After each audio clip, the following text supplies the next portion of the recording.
Uma seita que foi movida pela fé e também por profecias bíblicas apocalípticas e que matou 13 pessoas e deixou milhares de feridos em um metrô em Tóquio. Hoje eu vim falar pra vocês o caso de Soko Azahara. Olá pessoas, sejam muito mais bem-vindos a esse canal. Esse canal fala sobre casos criminais todo sábado a partir das 10 horas da manhã. Então se você chegou aqui nesse canal de paraquedas e ainda não siga, está fazendo aqui, ainda não se inscreveu no canal, se inscreve no canal aqui embaixo, deixe seu like. E se você já é inscrito nesse canal, seja muito mais bem-vindo a mais um vídeo. Comente aqui embaixo também para caso você queira que eu traga algum caso criminal que eu vou anotar e tentar trazer o mais rápido possível. Mas hoje eu vim falar pra vocês um caso assim que é muito bizarro, porque semana passada eu trouxe um caso onde o governo interferiu muito em uma seita e terminou em desastre. Hoje eu vim falar praticamente o contrário. O governo, ele não interferiu tanto assim na seita e também aconteceu um desastre enorme que tomou assim proporções gigantescas, que é o caso da seita de Shoko Asahara. É um caso japonês, então se eu errar alguma pronúncia de algum nome aqui, eu peço perdão, tá? Mas enfim, essa seita ela é considerada como sendo uma das mais mortíferas, vamos dizer assim, de Tóquio, que matou 13 pessoas em um metrô, porém deixou milhares de feridos, tipo assim, mais de 6 mil, e vocês vão ver que esse não foi o único atentado dessa seita. Houve outras tentativas de não atingir apenas 1.000, mas assim, milhões de pessoas. É um caso assim, doideira mesmo, barra pesada.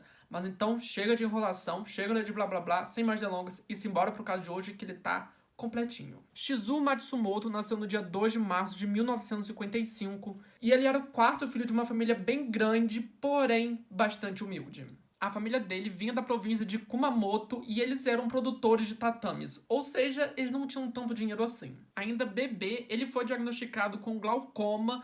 Isso fez com que ele perdesse totalmente a vista direita e tivesse pouca visão da vista esquerda. Ou seja, logo aos 6 anos de idade, ele foi matriculado em uma escola especial para pessoas cegas. Porém, como ele não era totalmente cego, ele, ainda enxergava um pouco de uma das suas vistas, ele teve certa vantagem em relação às outras pessoas. Apesar de muitos alunos verem o Shizuo como sendo uma pessoa muito boa, ele meio que pegou essa sua oportunidade de enxergar um pouco melhor e usou meio que ao seu favor. Alguns viam ele como sendo um valentão. Ou seja, ele praticamente usou da sua vantagem para poder ganhar dinheiro e também outras coisas dos outros alunos. Já durante a sua adolescência, ele praticamente ficou obcecado em dizer que ele deveria governar um mundo de robôs, um mundo completamente de robôs, e que ele deveria se tornar o primeiro ministro do Japão. Ele veio a se formar em 1973 e logo assim que ele se formou, ele tentou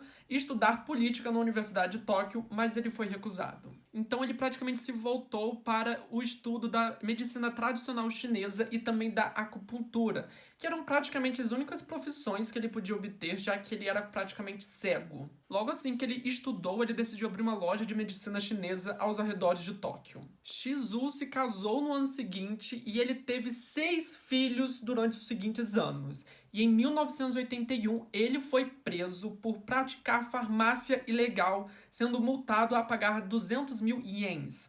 Acho que é assim. Como ele tinha que trabalhar muito para sustentar sua família, e nessa mesma época ele passou a ter uma certa afinidade com a religião, ele começou a dedicar todo o seu tempo livre ao estudo de religiões. Mais tarde, o Shizuo começou a praticar yoga, meditação, budismo esotérico e cristianismo esotérico. Ele então deixou o seu cabelo crescer, a sua barba crescer, praticamente vivendo como um monge, talvez. E foi então que ele adotou o seu nome chamado Shoko Asahara. Shoko significava meio que uma oferenda de incenso, significava uma coisa envolvendo incenso, fumaças, oferendas. E já Asahara era um nome bem mais diplomático, diferente do seu sobrenome Matsumoto, que era muito plebeu. Ou seja, ele era praticamente, começou a se enxergar como o Bambambam. Bam, Bam. E a partir de 1984, o Asahara, que é como eu vou chamar agora, ele começou a fazer muitas peregrinações na Índia, onde ele disse mais tarde para seus seguidores que conseguia alcançar a iluminação, a grande iluminação, onde ele era praticamente o maioral naquela parte de meditações. e que ele deveria começar a pregar no Japão o verdadeiro budismo. E foi então que em 1987 Asahara se mudou para o Japão permanentemente, ou seja, ele não fazia mais nenhuma outra viagem, e foi mais ou menos nessa mesma época em que ele começou a se auto-intitular guru. Fora também que ele começou a falar que ele tinha total dominação sobre a meditação, onde ele conseguia nessas meditações elevar a sua mente a outro nível, tanto que ela podia sair do seu corpo e viajar por aí. Apesar dele meio que publicar esses acontecimentos em panfletos, onde ele meio que fabricava em sua própria editora, não houve tanta gente que se interessou por ele. Mas nessa parte a gente vê praticamente uma certa confusão na cabeça de Asahara, porque a gente vê muitas essas coisas de budismo como uma coisa de paz, não é uma religião, que você deve ser seguida praticamente, mas é um estilo de vida, vamos dizer assim, o budismo, pelo que eu entendo, eu posso estar falando abobrinha, mas pelo que eu entendo, o budismo ele é praticamente um estilo de vida e não uma religião em si. Mas aí que tá, como a gente já conhece várias dessas coisas, várias dessas seitas começam a mudar a religião ao seu bel prazer para, enfim, ele poder fazer o que ele quiser. E agora que eu vou explicar para vocês como que funcionava a nova religião de Asahara. A Aum Shirinkyo foi fundada por Asahara em seu apartamento em um bairro chamado Shibuya, em Tóquio, em 1987. Ou seja, logo assim que ele retornou para o Japão, ele já fundou a sua nova religião. Porém, ele não começou como uma religião em si. Ele começou como sendo aulas de meditação e de yoga. Ele só ganhou meio que um status oficial de religião 2 anos depois, em 1989, e aí sim ele começou a atrair ainda mais gente para os seus cultos. Foi então que nessa mesma época ele começou a escrever livros, a meio que dar palestras sobre a sua religião em grandes universidades de Tóquio. Isso fez com que vários estudantes, principalmente da elite de Tóquio, fossem e começassem a seguir o culto e a seita de Asahara. Eu vou chamar a seita dele de apenas Aum, entendeu? Não vou botar o outro nome, porque o outro nome é muito complicado, mas enfim, embora essa seita, esse novo culto, não fosse muito difundido no Japão e principalmente não tivesse grande notoriedade em graves crimes, ele começou sim a ter certa pendência a crimes, logo assim que Asahara começou a se interessar por profecias bíblicas. E para poder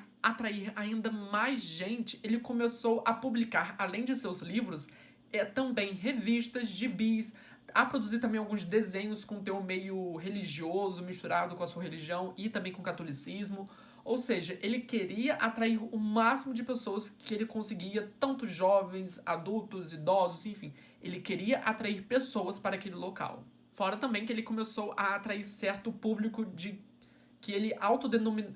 Fora também que ele começou a atrair um público que ele denominava como sendo japoneses inteligentes que não estavam mais querendo participar de cultos com sermões assim batidos e meio chatos. Todos esses meios de marketing, vamos dizer assim, meio que prometiam cura. Exatamente, começa aí já, com cura, tanto de doenças físicas, tanto quanto também de doenças mentais, fora também que ele garantia inteligência, e com essa inteligência que ele ia te dar, você podia passar mais tempo com a sua família. E com essas novas promessas, fez com que o Asahara ele começasse a recrutar ainda mais gente, principalmente burocratas, japoneses, milionários, pessoas da elite mesmo. Fora também, pessoas da autodefesa de Japão começaram a participar do culto de Aum. Porém, há certa controvérsia sobre esses rituais de inicialização, já que há autores que afirmam que esses rituais envolviam principalmente drogas alucinógenas, incluindo o LSD. E foi mais ou menos nessa mesma época, perto do final da década de 1980, que o grupo começou a ganhar certa notoriedade, mas não por coisas boas, e sim por coisas um tanto quanto ruins. E agora que eu vou começar a entrar nas partes onde a seita começou a praticar crimes. Em outubro de 1989, a televisão do sistema de radiodifusão de Tóquio, a TBS, gravou uma entrevista com Tsutsumi. É isso o nome, gente. Tsutsumi Sakamoto. Eu vou chamar ele de apenas Sakamoto pra mim, né? Pra gente não se confundir tanto. Mas enfim, o que basta de saber desse Sakamoto é que ele era um advogado onde ele reunia petições, onde ele iria defender a abolição do grupo A1. No entanto, a TBS mostrou secretamente ou deixou vazar uma gravação desse advogado, mas infelizmente a TBS meio que mostrou secretamente essa gravação desse advogado para algum dos membros dessa organização A1, onde nessa gravação continha ele falando que deveria banir o grupo, essa nova seita que estava crescendo em Tóquio. E então, no dia 3 de novembro de 1989, alguns membros da seita A1, incluindo cientistas, mestres em artes marciais e alguns outros membros de outras profissões, se reuniram para poder meio que banir, não banir, mas talvez seja dar um choque nesse novo advogado. Foi então que os membros dirigiram para Yokohama, onde Sakamoto morava. É praticamente nessa hora que a gente já começa a ver como essa seita começou a se envolver com alguns produtos meio químicos, já que com eles carregavam uma bolsa contendo 14 agulhas, fora também várias cápsulas, tinham uma certa quantidade de potássio e outras coisas que não são tão boas assim para o nosso sistema nervoso. E de acordo com depoimentos posteriores, eles estavam pensando em usar esse potássio para poder sequestrar Sakamoto da estação ferroviária. Porém, neste dia era feriado, ou seja, ele não foi trabalhar e estava no apartamento junto com a sua família. E foi então que toda a família de Sakamoto morreu. Sakamoto foi golpeado na cabeça, injetado potássio no corpo dele e depois ele foi morto por estrangulamento. Já sua esposa, que tinha apenas 29 anos, foi espancada e foi morta com injeção de cloreto de potássio. Já o seu filho, que tinha apenas 14 meses de idade, também foi morto, porém foi usado apenas a injeção de cloreto de potássio e o seu rosto foi coberto com uma espécie de pano. Foi então que os restos mortais da família foram colocados em 3 tambores diferentes. Esses tambores eram de metais e foram levados para áreas rurais diferentes para que, caso as polícias encontrassem esses corpos, meio que eles não pudessem associar os crimes.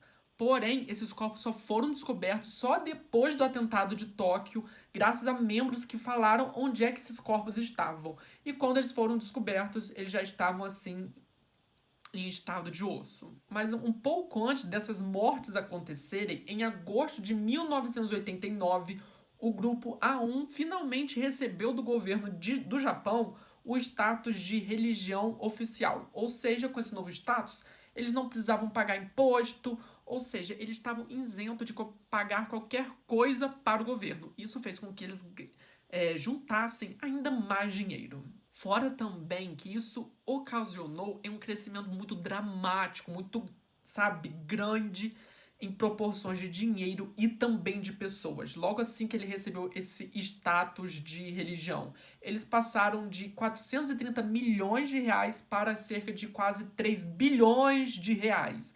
Fora também que anteriormente o grupo tinha apenas cerca de 110, 200 e poucos membros e passou a ter 22 mil membros ativos na religião. Porém, junto com esse aumento da popularidade do grupo, também aumentou e muito a violência dos membros, tanto entre si quanto também para as outras pessoas que estavam fora do grupo. Tanto que no ano seguinte ao reconhecimento do governo sobre a religião, um membro do grupo foi morto acidentalmente afogado durante um ritual.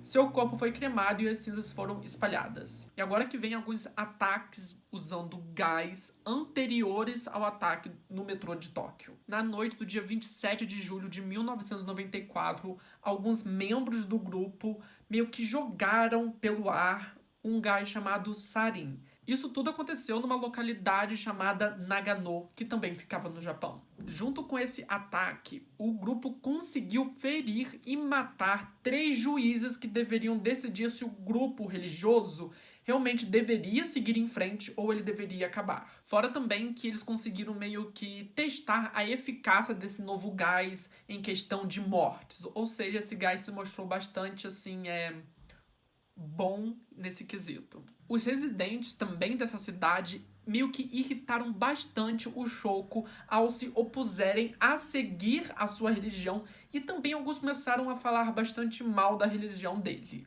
Ou seja, ele começou a ir atrás dessas pessoas também. Foi então que esse grupo de pessoas que era contra esse tipo de religião reuniram quase 140 mil assinaturas contra essa religião. Quando eles foram levar essas assinaturas até o tribunal, o grupo decidiu lançar gás do alto de um prédio. Porém, eles decidiram meio que, pode dizer assim, abortarem essa missão e atacarem de uma outra forma. Eles usaram um caminhão frigorífico para poder atacar. Dentro dessa parte do frigorífico do caminhão, tinha uma máquina muito doida onde eles liberariam esse gás sarin pela cidade. Não era apenas nesse grupo de prédios, e sim pela cidade. Foi então que a polícia dessa cidade foi notificada que havia vários feridos e essas pessoas estavam sendo hospitalizadas em estados graves. Algumas dessas vítimas descreveram dores de cabeça, tontura, diarreia,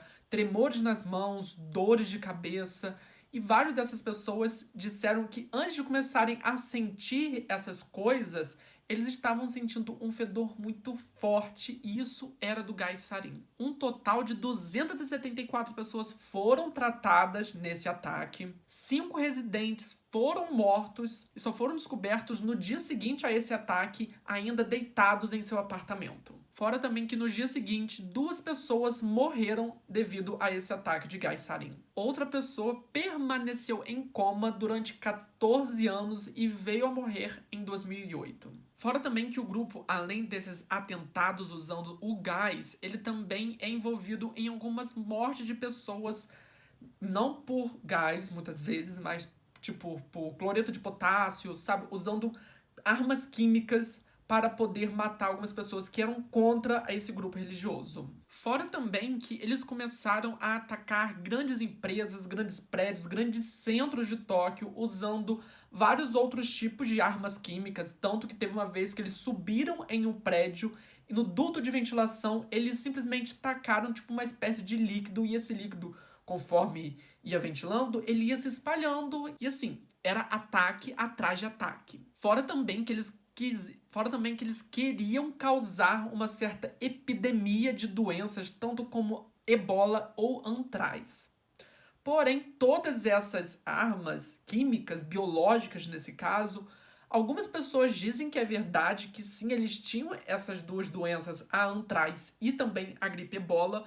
Algumas pessoas falam que não, eles não tinham, mas enfim, eles tinham muitas armas químicas. E em 1994, um tempo antes do ataque do metrô de Tóquio, eles invadiram uma fábrica onde eles estavam tentando roubar, além de documentos de armas de fogo, também tentaram roubar algumas armas. Fora também que em fevereiro de 1995, eles sequestraram e mataram um ex-membro que tinha conseguido fugir do grupo, e mais tarde eles encontraram um irmão desse ex-membro e também mataram.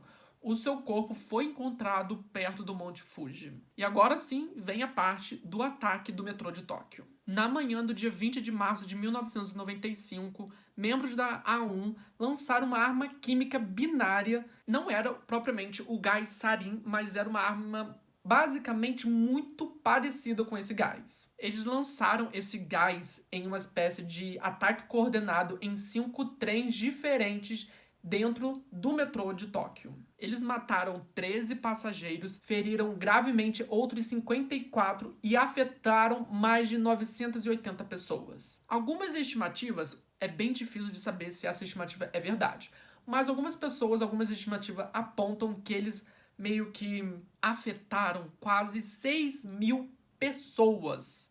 Não tem como saber, propriamente dito, se foram essas 6.000 pessoas atacadas, já que muitas pessoas meio que, ao sentir os sintomas, pensaram que fosse apenas uma virose ou qualquer outra coisa e não deram meio que depoimento. Ou seja, não dá como saber ao certo número. Esse ataque ao metrô foi por causa que, segundo algumas informações, Shoko começou a saber de que os policiais iriam até a base desse culto e iriam atacar, tipo assim, banindo de vez a seita. Ou seja, em uma tentativa, vamos dizer assim, talvez de resposta do grupo, eles decidiram fazer esse ataque no metrô. E na semana seguinte a esse ataque ao metrô, toda a escala de destruição que o grupo A1 queria fazer foi revelada. No sopé do Monte Fuji, eles encontraram, além de armas químicas, também encontraram explosivos e também armas de fogo. Fora também que eles encontraram uma coisa que, pasmem, mas eles encontraram um helicóptero russo. Embora tenha sido relatado esses agentes de armas biológicas, como a gripe ebola e também o antraz, essas coisas nunca foram confirmadas pelo governo e muito menos pelos membros do grupo. Mas o que se sabe é que havia grandes estoques de produtos para poderem fabricar esse gás sarin para matar cerca de 4 milhões de pessoas. E praticamente houve grandes ataques químicos em Tóquio nos meses seguintes, e muitos desses ataques meio que eram quase direcionados ou feitos pelo grupo sarin. Tanto que no dia 5 de maio, um pacote de papelão que estava pegando fogo e dentro desse pacote tinha uma substância química foi encontrado dentro de um banheiro em uma estação de Tóquio. Após uma análise, foi descoberto que continha cianeto de hidrogênio e que também, se esse fogo não tivesse sido extinto antes, poderia afetar mais de 10 mil pessoas dentro daquele metrô.